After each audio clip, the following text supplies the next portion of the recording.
Okay.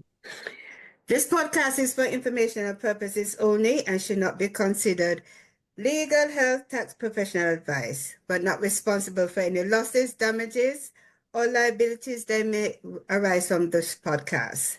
This podcast is not intended to replace professional medical advice.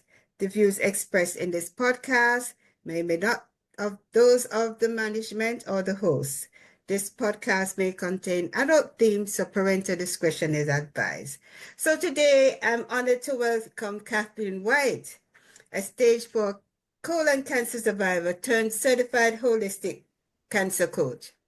After overcoming her diagnosis, Kathryn discovered the power of nutrition, mindfulness, and holistic healing, and now helps women move from simply surviving to truly thriving. Her story is one of resilience, transformation, and purpose. So, Kathryn, welcome to the Modern Titus Women's Podcast, Unplugged Podcast. Thank you, Lorna. I'm so happy to be here today. I very much appreciate the opportunity to talk with you and your listeners. Yes, yes, yes. If you want to use this opportunity to expound on any of your credentials or anything like that, you may go ahead. Yeah, thank you. So, as you mentioned, I'm a certified holistic cancer coach, but before that happened, I actually was a certified teacher and taught for 20 years in the public school system. I am a certified culinary nutrition expert, and I'm also a certified and registered yoga teacher. Also, I work with Air Cadets. I'm a member of the Canadian Armed Forces Reserves as an officer, and do that in my spare time. What spare time? I know. Yes, I'm also a published author. I just recently published my first book related to living with cancer, and so yeah, I'm very excited to be able to share that with people and help just to spread the word that Yes, there is yes, possibility in life. yes. That's awesome. So take us back to the moment of your diagnosis. What was going through your mind when you were told of this diagnosis that you have? It's such a great question because that question actually goes back to when I was 22 years old. My dad had stage 4 colon cancer, and I was with him when he passed away. And so fast forward 20 years, I was told that when I was 43 years old, I was told that I had stage 4 colon cancer. And as you know, my brain went blank, and I thought, I have seen this before, and this does not go well. I have seen what this looks like, and I looked to my husband for answers and for, reassurance, but we were just both so shocked because that's not what we were expecting to hear. We knew that it was cancer, we just didn't know it was stage 4. And so it took me back to 22-year-old me, and all those feelings of I know what this looks like, and I don't want my ending to be the same. Wow. Wow, wow.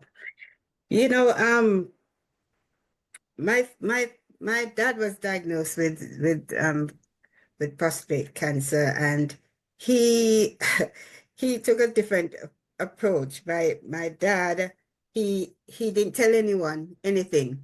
Mm. Yes, and I just, sometimes you have to follow what the Holy Spirit tells you to do. And I remember I went to my bed and I had a dream and I didn't like the dream, and I sort of said to my dad, when is the next appointment? I want to come along with you. I'm in Florida and he's in Jamaica. And Mm. he didn't put up any fuss. He just told me the date, and I was on the plane and I went there.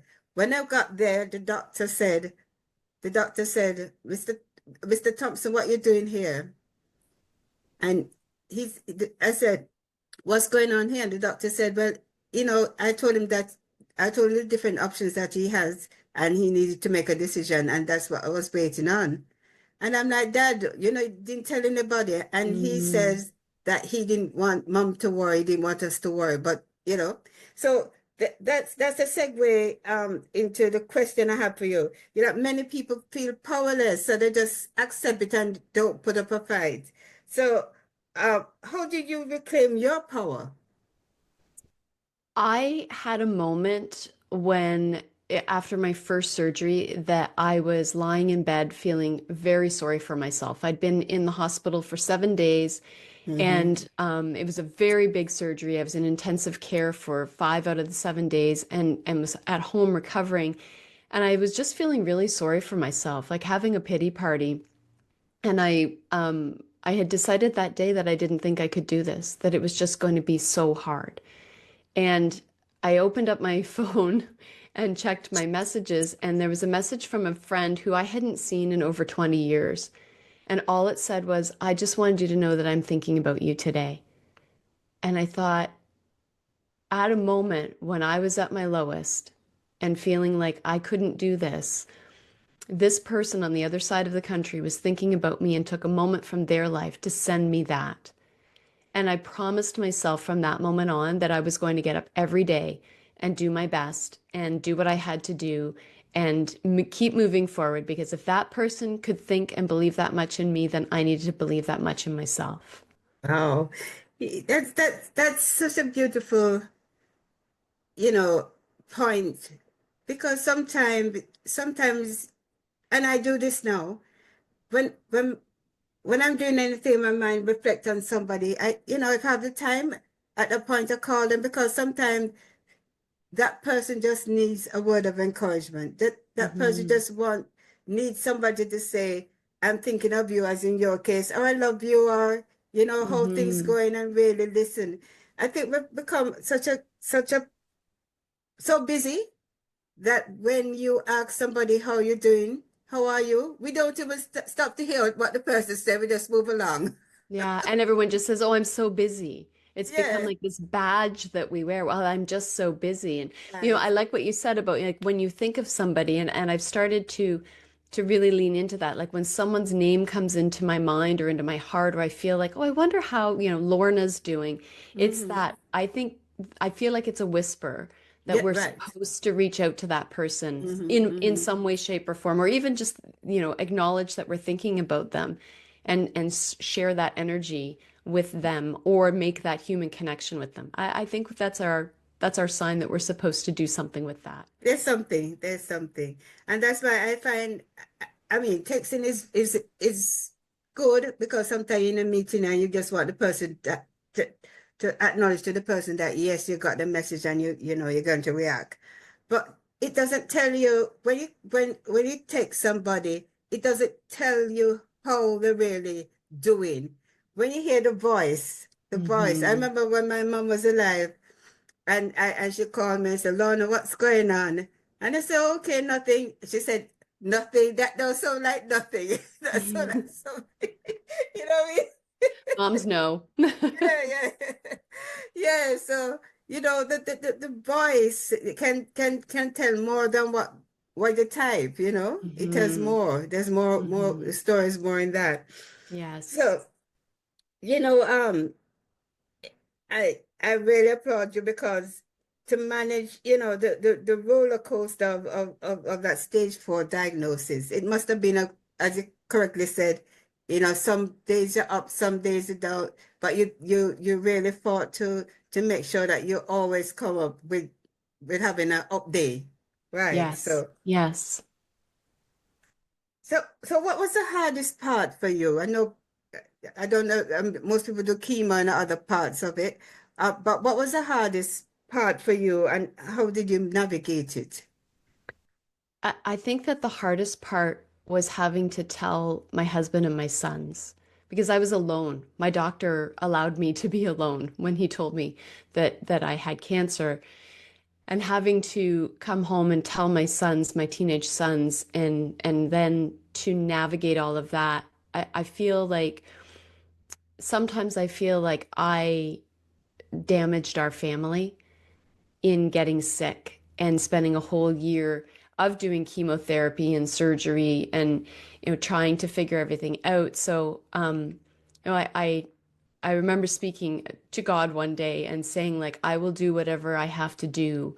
Just please let me live so that I can watch my children grow up. Yes, yes. I could take the physical stuff, but it was the pain in my heart of watching my family that was really, really difficult. Yes. Uh, You know, I don't know what can be done, but I think somebody getting a diagnosis like that, and you've been in the office by yourself, and then you have to go in the car and drive home and all of that. I think I don't know. I don't know if there's anything that can be done to put people in a form that they have somebody to lean on during the time of getting that diagnosis. Because, as I said, how did you drive home? How did you Yeah, I come don't out of even the chair? remember. Yeah, I don't even remember driving home. I just like I ended up at my house. I was like, okay, I'm home. And then my husband came home and I was like, I had to tell him. But I've reflected on that piece of like, why do they choose to tell people when they're by themselves when they could choose to tell you to bring someone? And we actually made that decision. Like after that day, I never went to an appointment alone. Right, right. But it's sometimes I feel like they're, and I love my oncologist. He's a wonderful man, and I've had really great doctors, except for that first one. But sometimes I think they forget that they're talking to humans, that they're Yes, talking to real people with real lives. And because I don't want to say it's a business, but it's their practice. It's what they do so much that it's just it, becomes almost clinical, I think. they probably become a little bit insensitized. Yeah, and I could see why they have to. When you're delivering news like that, you have to sort of create this wall around yourself to not get emotionally involved. And, even as a cancer coach, I have to compartmentalize my emotions of my clients because it's my job to be there for them. So I can see where Right, that's a thing, but you know, nobody should be alone when they are given bad news or difficult news or, whether it's cancer or something else. Nobody should be alone when they receive life-changing news. right. And as you said that, I reflect on my dad. That is why he chose not to tell anybody. He dealt with it by being an ostrich. Just put his head in the ground. Yeah. He didn't want to deal with it. But if somebody was there at the time with him, they would have said, well, we have to come up with a plan to tell mom and tell the kids or whatever. But he Yeah. was there by himself, so he chose not to, you know, do Yeah. anything. And everybody processes it differently. Like Mhm. some people want to know everything right away. Some people just need to go home and reflect on it and think about it. Some people tell everybody they know. Some people tell nobody.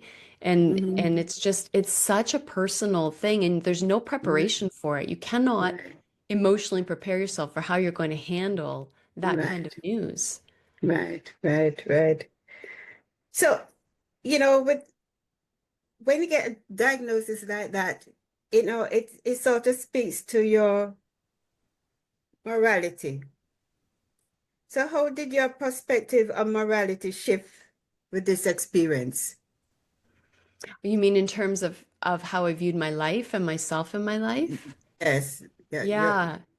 your I mortality, your Yeah, mortality. Mhm. I became very aware of everything. I tried not to sit in the fear of dying, but certainly that was there. And so we adopted this philosophy very early on that we were just going to live every day to the fullest. We were going to say yes to fun.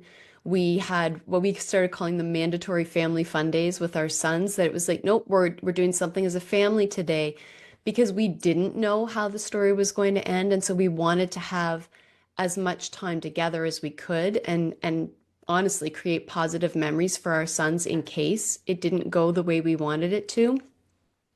And over the years, because I'm 10 years out now, over the years, I think my Back to spirituality the and my connection glory. to myself has really grown. It's really changed. And I see life entirely differently now. That it's just such a gift. It's not meant to be busy. It's meant to be enjoyed. And I really cherish peace and calm so much more than I used to.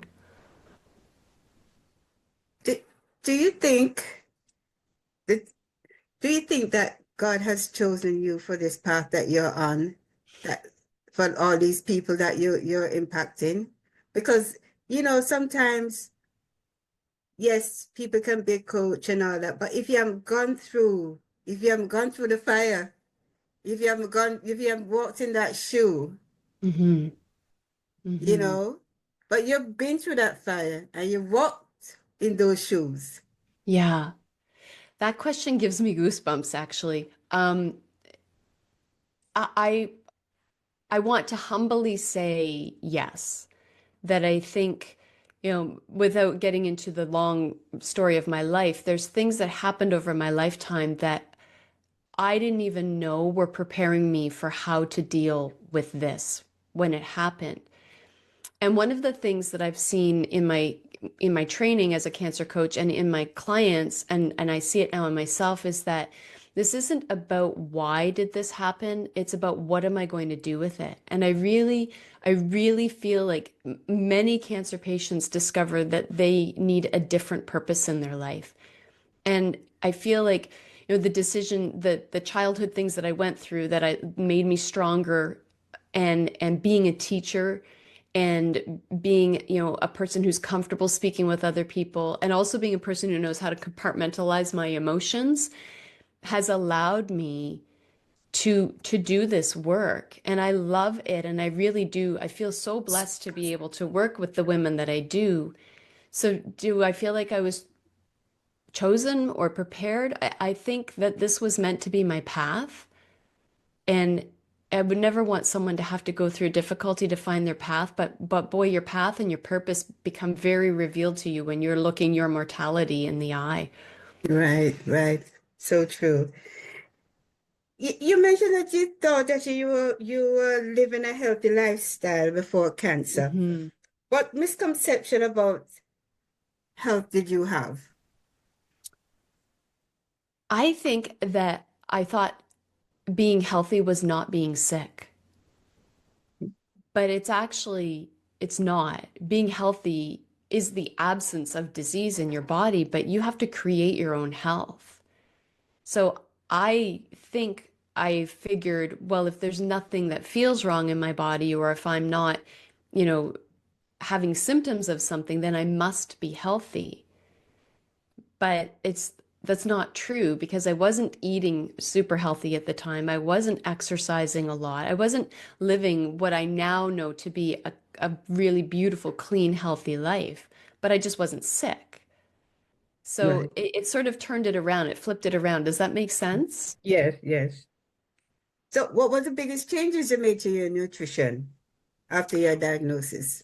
So I don't eat red meat anymore, at all. That's sort of a colon cancer thing. There's some studies around correlations between red meat and processed meats in particular and colon Oh, cancer. Um, I am very mindful of sugar. I will eat natural sugars. I don't eat desserts much anymore. Many more fruits and vegetables, whole grains.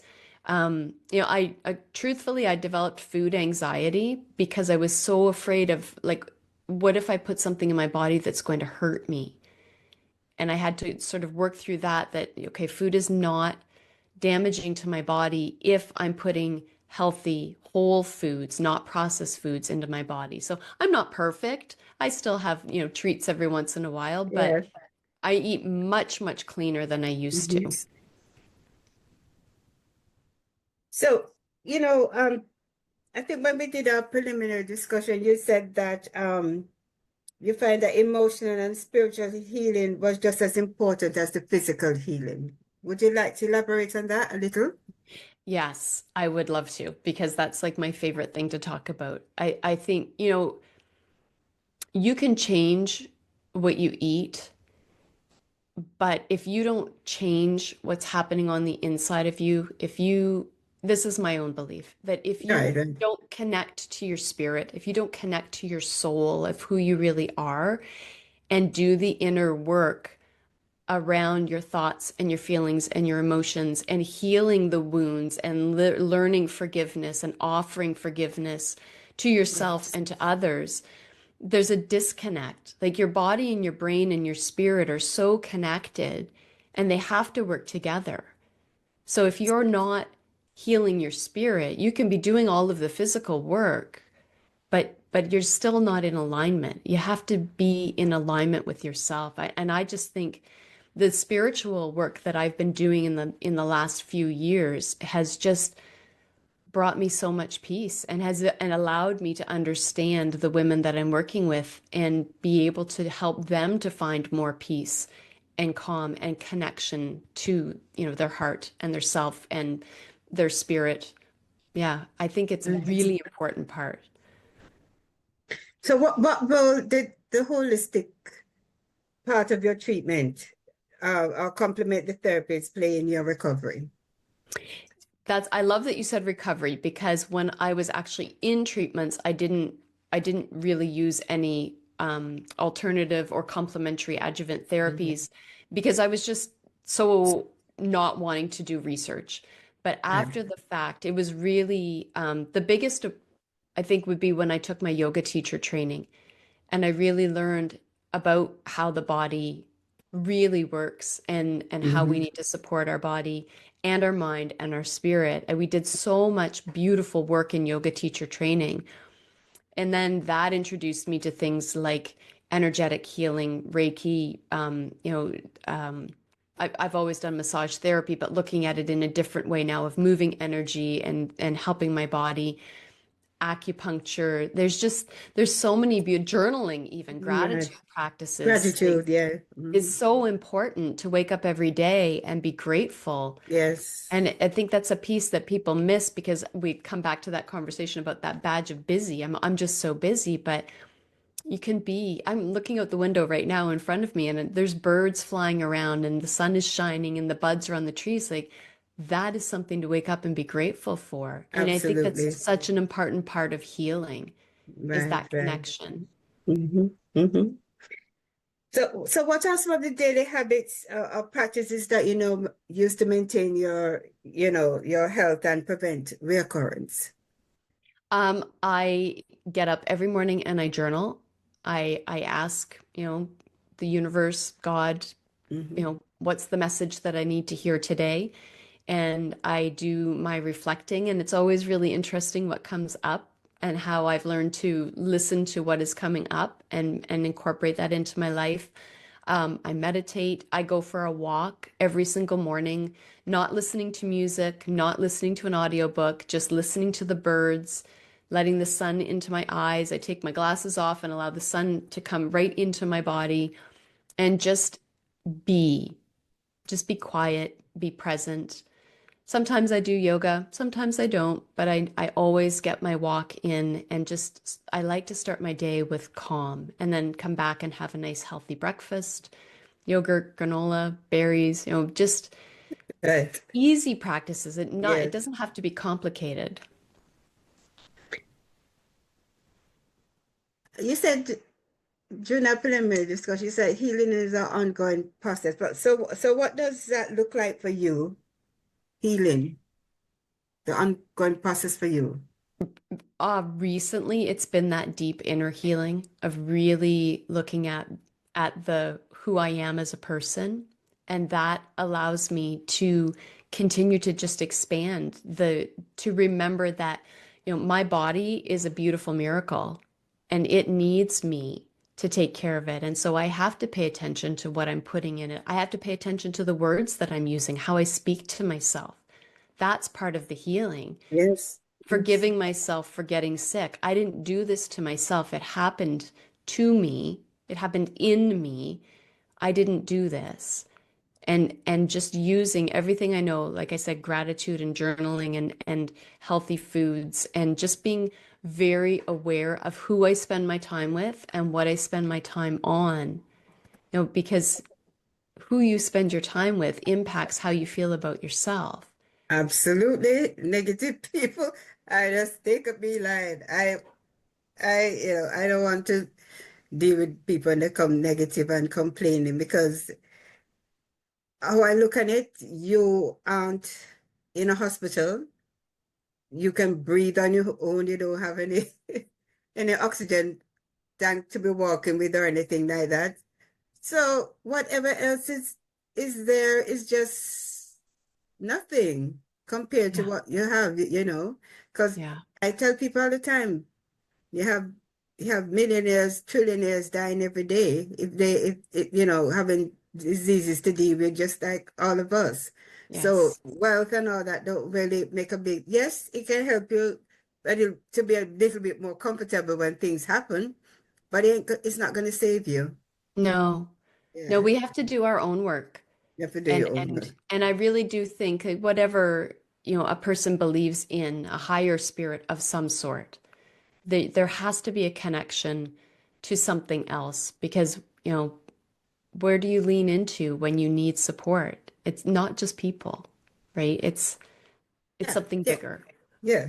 And that is part of the sadness I feel in myself sometimes, especially with the children that are coming up and committing suicide.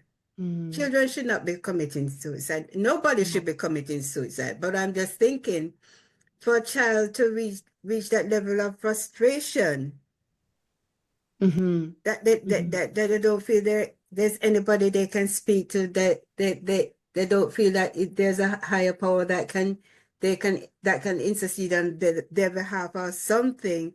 It's very sad for me. I find it so Yeah. sad. And we've become so disconnected from so many things in our lives. Like we need to have something to keep us grounded, to keep us anchored, whether it's a bigger spirit, bigger than ourselves, or a friend or a loved one that we can connect with, who can remind us that we can be okay. Like we're going to be Right, okay. right. You know what? I try to do this where even like on a Thursday or some day in a week that everybody can meet together, just everybody's so scattered now. You used to have what we call half an hour with the fam, half an hour Mm, with the fam on Zoom. We come and we just pray and we start the opening prayer. We talk about what happening. If anybody has any prayer requests or anything like that, we pray about it. And, just a meeting with the family just to praise God and to, just put God in the forefront for all of us. And as I say, if you have any prayer requests or anything like that, we used to do it like that. mm, And this helped the kids also because they see us as adults. They just don't hear us on Sundays going to church, but they see that is something that can be done on a daily basis and that they can tap into also. And, we, mm-hmm. we're asking God to intercede for us, or, praying, that certain things, that negative things will go away, or, whatever, you know, Yeah. interceding for other people. If they're ill, we have a prayer request for healing and stuff and things like that. So, you know, we try to keep our family grounded and knowing that there is a force that is greater than us, and there's a supreme being that we can ask for help. And that it's okay to ask for And help. that is okay to ask for help. Yeah, Mhm. We don't yeah. have to figure it all out on our own. Right, right. So, so, we sort of touched on it. Being a survivor, and the expectation that comes from it can be somewhat of a pressure for you, right? Being a survivor and the expectation that Yeah, comes it's along it. with it. People often say like, "Oh, you're such an inspiration," and I don't feel like that's a label that I want to wear. Like I'm just a girl who got sick and just tried to figure it all out. Right, right, Yeah, right. it's being a survivor, and there is survivor's guilt, when there are people who don't make it by for Yeah, whatever yeah. reason. Hmm. Early on, I would feel that if I heard about someone else's story, because it's like, well, how did how did I end up still being here, but they didn't? But such a complicated business illness, and cancer is very complicated because everybody is different. That's why there's no one solution for it because Right, everybody responds differently. But I am grateful beyond words to be a survivor and to be able to do things like this to show people that there is hope and there is possibility and there is a path. It's not a direct line, but there right. is a path that you can get onto, whatever your circumstance is, to heal, your body and your mind and your spirit. So, what message would you give to someone who's listening to the podcast, who have gotten a diagnosis, some, not necessarily the same as yours, but life-changing, that they feel lost and hopeless. What message would you give to them today? One of the biggest thoughts that I like to share is to remember that you are not your diagnosis. You are a person who has had something happen inside of your body. You didn't ask for this to happen. So you're not, in my case, I am not cancer. I am Kathryn Right. who had a cancer living inside of me. And Mhm. I think it's very important to separate those things because it's easy to start to believe that this becomes your identity of who you are. Right. Right. And then I would say, like, pause, catch your breath, and Hmm. then start to think of, what do you want to see happen? And who do you want to bring into your fold? You don't have to bring in a whole bunch of people, but who do you want to be your support network that you can reach out to and ask for? Because you don't have to do it alone. And I would never say don't go inside and do it alone. Find even one person. So you're not your diagnosis. Pause, catch your breath, and then decide who you want to have on this path with you, on this journey with you. Christine, when you said that, um, we had Holy Week, and I was reading recently. I was reading, and they were talking about Jesus the period coming up to Jesus' crucifixion, and he had gone to Simon the leper's house, and that is where Mary had anointed his feet with the precious perfume Hmm. ointment, right? And I thought to myself, why would they say Simon the leopard house? People don't go to leopard house. Yeah. But he had leprosy, but Yeah. they still label him Simon the leper. Yeah.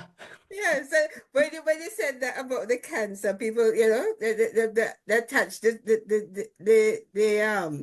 disease with your name to it. Yeah. It Simon just was came just a back to me, guy. Simon.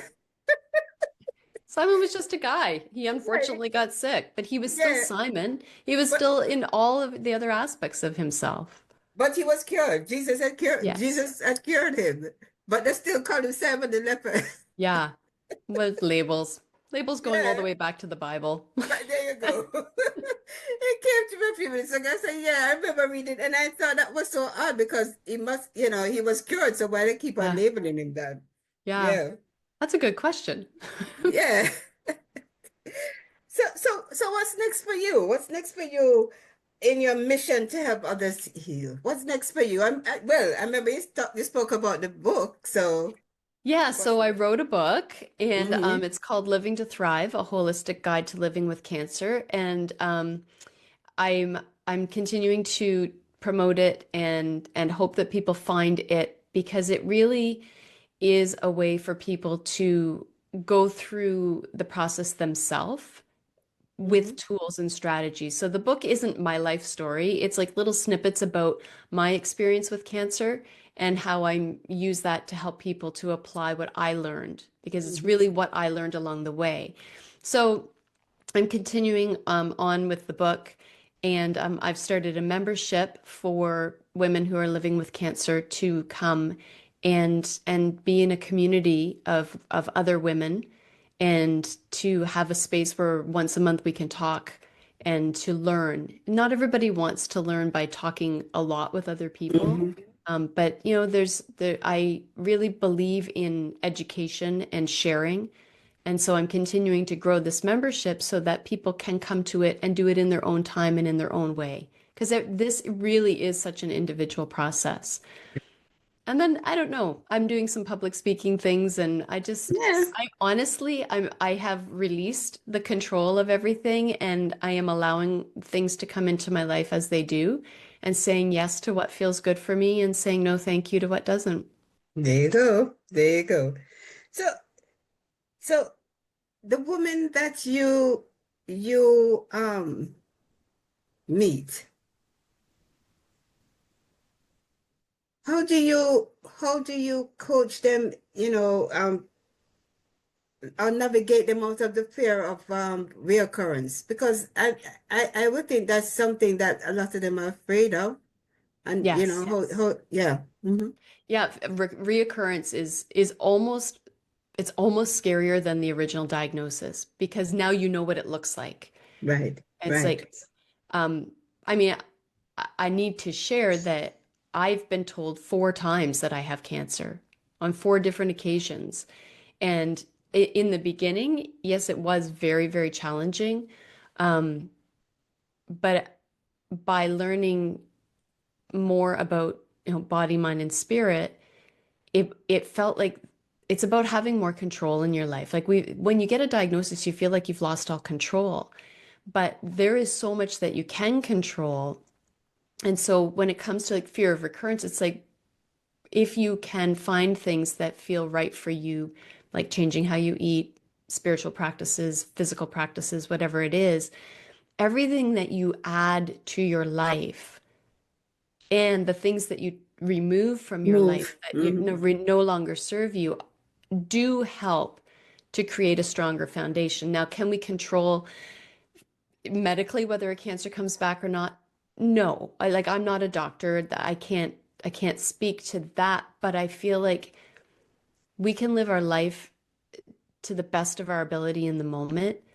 And when you are living your life to the best and living to thrive and living in joy and gratitude, that really helps to keep you grounded in the practices that you've built in your life and to help you to believe and to know that there's more that you can do. There's always more that you can do. I teach people how to reframe if they're feeling afraid, how to move those sneaky thoughts out of the way, and just how to love and support their body. So, you know, I've seen cancer change a person's features, everything about them. Sometimes you don't even recognize it was the same person, and it's from sometimes just a voice to give you the hint that that's the same person. So, Mhm. how do you guide women to reconnect with themselves after cancer? Because they don't look like themselves anymore. They don't feel like themselves anymore. So how do you help them to reconnect with themselves? We do a lot of work on self-love, like Mm. really being grateful for the things that you do have. I've had women share some very intimate details about how they feel about their bodies. I have had 6 cancer-related surgeries. I have scars all over my body. Right. And I've just decided that, my scars are the reminder that I still have work to do, but Hmm. also that I'm still here, that I'm alive. Yes, that's And true. so it is, yeah, it's awful to have your body changed and to feel like you're not yourself anymore. But that's why when we do coaching, we talk through those things. But like, why do you feel that way? But and how can you reframe how you see yourself? And what about yourself do you love? Right, right, It's right, really it's right. really a lot of mindset work. Yes. And sometimes I know a friend, you know, during her during her cancer journey, the husband said that he couldn't manage it, and he left. Yeah, and that happens. Yes, And so look, husbands who won't be intimate with their wives anymore because right, their bodies have changed so drastically. right, right. So That's it's a very lot. painful. Yes, that's very painful. That's very Hmm. painful. So if you could leave our audience with just one powerful lesson from your journey, what would it be? Don't wait. Don't wait to make changes in your life. You can start making changes right now that will make a difference. Yesterday, I spoke to a room of teenage girls and told them that if I had known at their age what I know now, maybe, just maybe, I wouldn't have gotten sick. And it's never too late to start making changes. And it can start with just drinking water. If change feels overwhelming, that's okay. Change is overwhelming, and you don't have to do it all at once. Start by drinking water. Start cutting out the sodas and replacing it with water. And then as you start to feel better in your body, you want to do more. You're like, I like how Mm, I feel. I'm going to add right. more. So don't wait. Start today with one simple action or one simple thought. Okay. So, would you mind telling our listeners how to get in touch with you? I would love to hear from your listeners. So, Yes. I have my own podcast called the Living to Thrive with Cancer podcast. So they can listen if they're looking for that kind of support. If they want to find me, I'm on Instagram as Kathryn White Cancer Coach, on Facebook as Kathryn White Wellness, and my website is kathrynwhite.coach. And it's Kathryn, Kathryn. Right, right, right. Yeah. All right. All right. So, folks, here it is. If you want to connect with Kathryn for, to connect with her for and explore the incredible work that she's doing, remember every day is a gift and you have the power to take control of your health and well-being. So, Kathy, thank you so much. It has really been an incredible journey with you this evening. So, thank you so Thank much. you. Thank you, Lorna. I'm so grateful for you and the work that you're doing to support other women and for having me here today. Thank you so much.